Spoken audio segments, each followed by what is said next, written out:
ఈరోజు గౌరవనీయులు మాజీ మంత్రి లక్ష్మారెడ్డి గారు, గౌరవ ఎమ్మెల్సీ నవీన్ రెడ్డి గారు, చెల్ల వెంకటరామరెడ్డి గారు, మాజీ శాసనసభ్యులు అంజయ్ యాదవ్ గారు, జయపాల్ యాదవ్ గారు, మా పెద్దలు మా రామ్మోహన్ రెడ్డి గారు, మా నరేందర్ రెడ్డి గారు, అన్న మా పెద్దలు అన్న ఆర్ఎస్ ప్రవీణ్ కుమార్, మా ప్రధాన కార్యదర్శి గారు, మా మన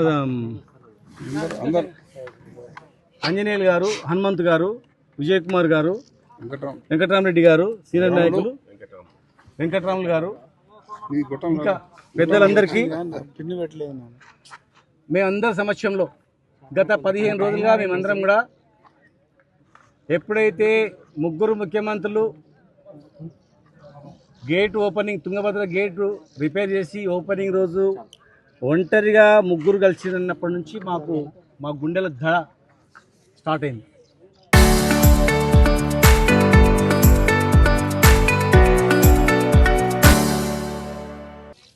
అంతకుముందు నుంచే మేము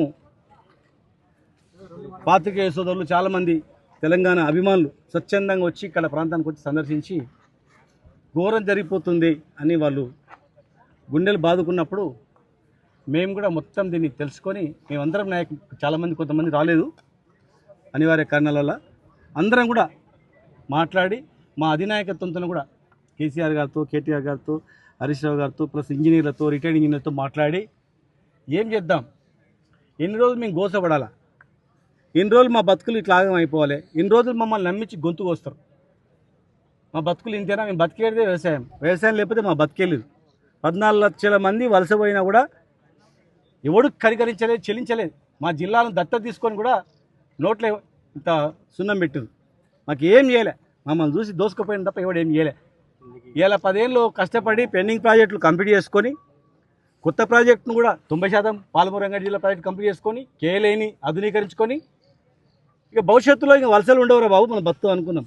కానీ పొరపాటున మరి ప్రజలు నమ్మిండ్రు, ప్రభుత్వాన్ని నమ్మి ఓట్లు వేసింది.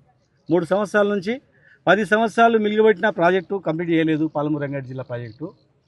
ఇక సరే వాళ్ళు చేస్తారా చేయరా, మళ్ళీ మేము వచ్చినాకనే చేసుకుందాం అనుకున్నాం. కానీ ఇవాళ చూస్తే ఇక్కడ శ్రీశైలం డ్యామ్కి వచ్చేటివే దాదాపు 400 టీఎంసీలు నీళ్లు తుంగభద్ర నుంచి వస్తాయి, మిగతా కృష్ణా నుంచి. ఇవాళ ఈ తుంగభద్ర అనేది డ్యామ్ కట్టిందే మేము కట్టినాం. ఎస్, ఆంధ్రాలో చాలామంది అనుకుంటున్నారు ఎవరు జాగీర్ అని. మా అబ్బా జాగీర్ రా ఇది, మా తాత జాగీర్, మా తాత ముత్తాత చెమటోడిచి కట్టిన పన్నుతో కట్టినటువంటి ప్రాజెక్ట్ ఇది తుంగభద్ర ప్రాజెక్ట్. ఎవరినబ్బా సొమ్ము కాదు, ఇది మా అబ్బా సొమ్ము.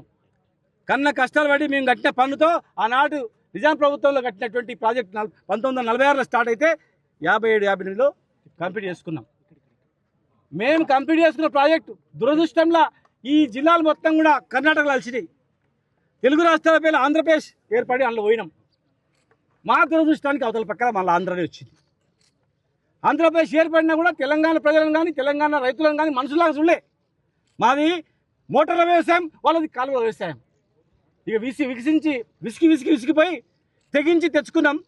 ఇవాళ చూడండి, ఇవాళ ఇక్కడ చూడండి కళ్ళకు నీళ్ళు వస్తాయి.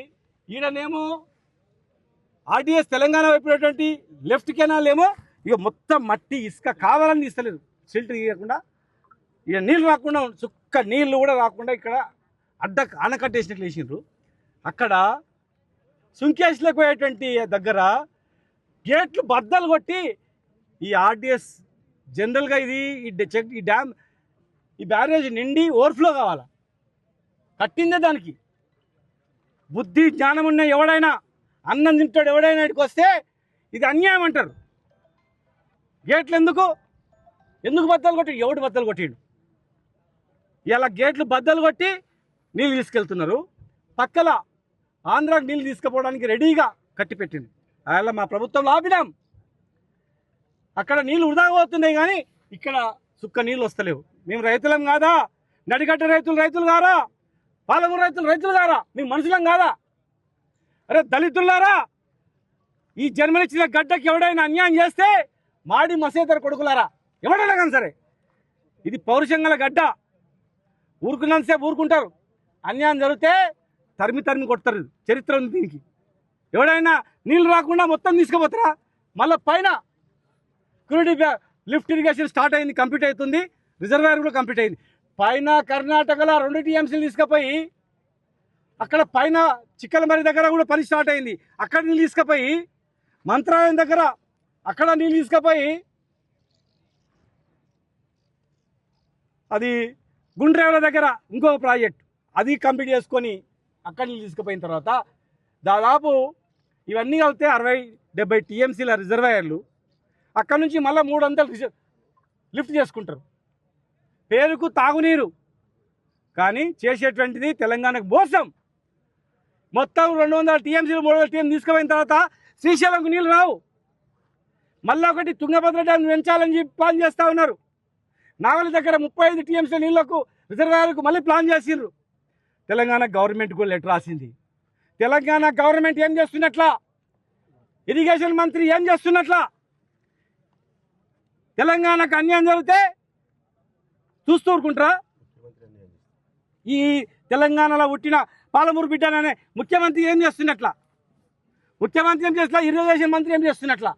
చరిత్రలో ఇది గిట్లా ఆపపోతే చరిత్రలో చరిత్రహీనులుగా వెలిగిపోతారు. గుర్తుపెట్టుకోండి. మేమేం ఊరుకోం. అక్రమంగా కట్టిన ప్రాజెక్టులు రేపు అధికారంలోకి వచ్చిన తర్వాత బద్దలు కొడతాం. ఇదులు పెట్టాం మేము ఎవరిని కూడా.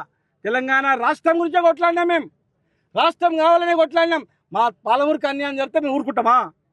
ప్రాణం పోయినా సరే, ప్రాణాలకు తెగించైనా సరే పాలమూరు రైతాంగాన్ని ఖచ్చితంగా మేము కాపాడతాం.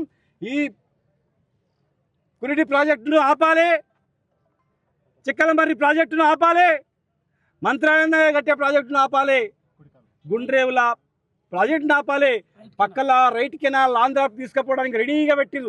ఒక 2 రోజులు ఒక రాత్రి జేసీబీలో తీస్తే నీళ్ళు వెళ్ళిపోతాయి, అంత రెడీగా పెట్టిరు. ఇవన్నీ ఆపపోతే పాలమూరు ప్రజలారా, ఇది అందరి సమస్య. నడిగడ్డ సమస్య ఒకటే కాదు. ఫస్ట్ నడిగడ్డ రావచ్చు, నెక్స్ట్ డే అందరు వస్తాం. గుర్తుపెట్టుకోండి, ఇది అందరి సమస్య. ఇది ఉమ్మడి పాలమూరు జిల్లా సమస్యనే కాదు, రంగారెడ్డి నల్గొండ జిల్లా సమస్య కూడా ఇది. గుర్తుపెట్టుకోండి. ఎవడొచ్చినా ఎవడో రాకపోయినా మేము మాత్రం వదిలిపెట్టాం. ఖచ్చితంగా దీని మీద ప్రభుత్వం క్లారిటీ ఇవ్వాలి. ప్రభుత్వం ఏమైనా అనుమతి ఇచ్చిందా, ఇవ్వలేదని చెప్పాలి. అడ్డుకుంటామని చెప్పాలి, అడ్డుకోవాలి. మీకు చేత కాకపోతే ప్రజలకు పిలిపియని మేము అడ్డుకుంటాం. మీరు ముగ్గురు మాట్లాడిన రహస్య ఒప్పందం ఏందో తెలపాలి. ఏం మాట్లాడుకున్నారు? ఒక ఇరిగేషన్ సబ్జెక్ట్ మీద వచ్చినప్పుడు మరి ముగ్గురు బహిరంగంగా మేము ఇది మాట్లాడుకున్నాం ప్రెస్ మీట్ చెప్పాలి. కనీసం ఇరిగేషన్ మంత్రి ఉండాలి, అక్కడ ఇరిగేషన్ సెక్రటరీ ఉండాలి.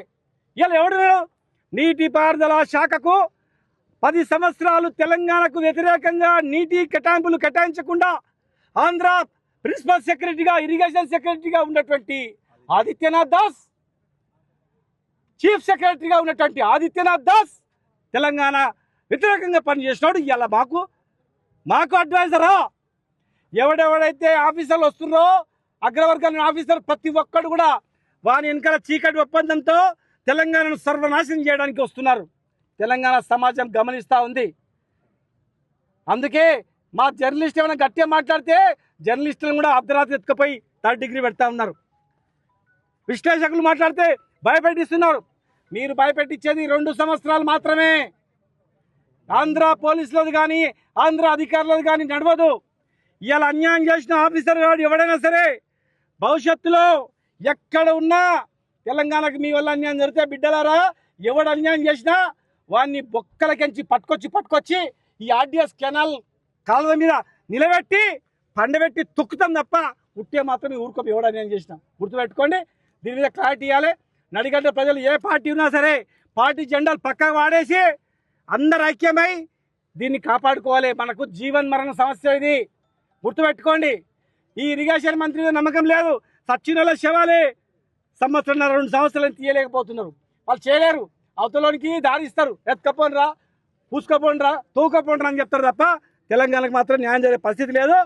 దీని అందరూ ఐక్యం కావాలి. పెద్ద ఎత్తున మనం పోరాటం చేయాలని చెప్పి నేను తెలియజేస్తున్నా. ఖబర్దార్ తెలంగాణ ద్రోహులారా, అడ్డుకుంటాం కర్ణాటక అక్రమ ప్రాజెక్టులను, అడ్డుకుంటాం ఆంధ్ర అక్రమ ప్రాజెక్టులను.